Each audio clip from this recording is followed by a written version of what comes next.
টাঙ্গাইলের ভুয়াপুর উপজেলা স্বাস্থ্য কমপ্লেক্সে ১ মাস বয়সী শিশু ফাতিহাকে নিয়মিত টিকার পরিবর্তে ভুলবশত জলাতঙ্কের ভ্যাকসিন র্যাবিক্স দেওয়ার অভিযোগ উঠেছে।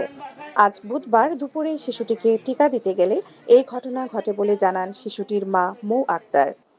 তার অভিযোগ, ভুল টিকা দেওয়ার পর থেকে শিশুটি নিস্তেজ হয়ে পড়েছে এবং এ ঘটনায় তিনি ক্ষোভ প্রকাশ করেন।